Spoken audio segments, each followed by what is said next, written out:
ketika kita sedang melalui masa sulit, adalah hal yang wajar jika kita hanya fokus pada penderitaan kita sendiri.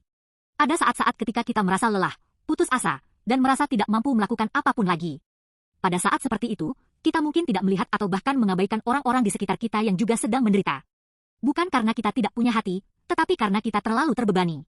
Dalam 1 Samuel 30, Daud dan anak buahnya menghadapi situasi paling sulit dalam hidup mereka. Rumah mereka dibakar, keluarga mereka hilang, dan mereka kehilangan segalanya. Hati mereka hancur dan mereka tenggelam dalam keputusasaan.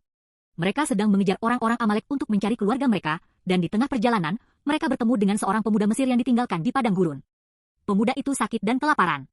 Daud bisa saja mengabaikannya, tetapi ia berhenti. Ia memberikan roti, air, dan buah kering kepadanya serta menguatkannya. Daud tidak hanya melihat penderitaannya sendiri, tetapi juga membuka hati untuk penderitaan seseorang yang ada di depannya. Ajaibnya, pemuda Mesir itu, setelah pulih, memberikan bantuan besar kepada Daud. Ia memberitahu Daud kemana orang-orang Amalek yang menculik keluarganya pergi, dan berkat informasi itu, Daud berhasil merebut kembali segala yang hilang. Dari cerita ini, kita bisa melihat bahwa membantu seseorang di tengah kesulitan tidak pernah sia-sia. Bahkan, belas kasih kecil itu bisa membawa pemulihan yang lebih besar. Hal yang sama berlaku dalam hidup kita. Ada saat-saat di tengah kesulitan ketika kita harus mengulurkan tangan kepada seseorang.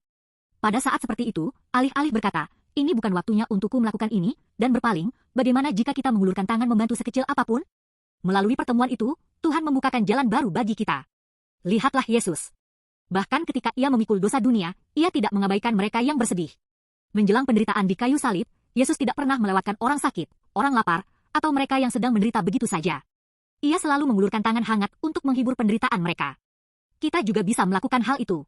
Di tengah kesulitan, memberikan kata-kata hangat atau bantuan kecil kepada seseorang adalah awal dari belas kasih. Dan belas kasih itu pada akhirnya akan kembali kepada kita.